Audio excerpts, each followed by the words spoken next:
Hello everyone, lining shrink చేసుకొని పక్కన పెట్టుకున్నాం కదా, దాన్ని వచ్చేసి ఇప్పుడు ఐరన్ ఎలా చేస్తానో చూడండి.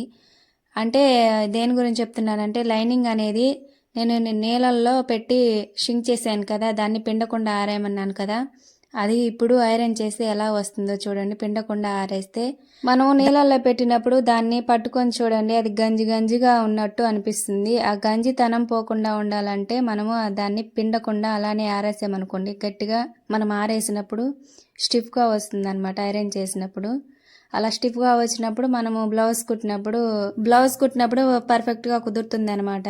సో మనం బ్లౌజ్ కుట్టేటప్పుడు అంటే మనం ఫినిషింగ్ అనేది బాగా పర్ఫెక్ట్గా వస్తుంది అనమాట. ఫినిషింగ్ బాగా నీట్గా ఉంటుంది అనమాట. ఇలా ఐరన్ చేసుకుంటే బాగా వస్తుంది. దీంట్లో ఇంకో టైప్ కూడా చేయొచ్చండి. ఇలా నీళ్ళలో పెట్టి గుంజి ఆరేయకుండా మామూలుగా మనము ఒక డబ్బాలో వాటర్ పోసుకొని దానికి స్ప్రే లాగా మనము వాల్ని స్ప్రే ఉంటుంది కదా, దాన్ని ఆ మూత పెట్టుకొని వాటర్ పోసుకొని డబ్బాలో అలా స్ప్రే చేసుకుంటూ కూడా ఐరన్ చేసుకోవచ్చు. అలా స్ప్రే కొట్టి ఎలా చేయాలనేది నెక్స్ట్ వీడియోలో చూపిస్తానండి. నెక్స్ట్ వీడియో కోసం ఎదురు చూస్తూ ఉండండి. అంతవరకు ఒక లైక్ చేయండి అండ్ సబ్స్క్రైబ్ కూడా చేసుకోండి. ఈ డిప్ అనేది సిల్క్ ఉంటాయి కదా, సిల్క్ శారీస్కి ఆ బ్లౌజులకి డిప్ అనేది యూజ్ అవుతుందండి. ఎప్పుడైనా సరే ఐరన్ చేసుకొని వేసుకోండి, బ్లౌజ్ అనేది కొంచెం పర్ఫెక్ట్గా కుదురుతుందండి. నా వీడియోస్ మీకు యూజ్ అయితే ఒక లైక్ చేయండి అండ్ సబ్స్క్రైబ్ కూడా చేసుకోండి.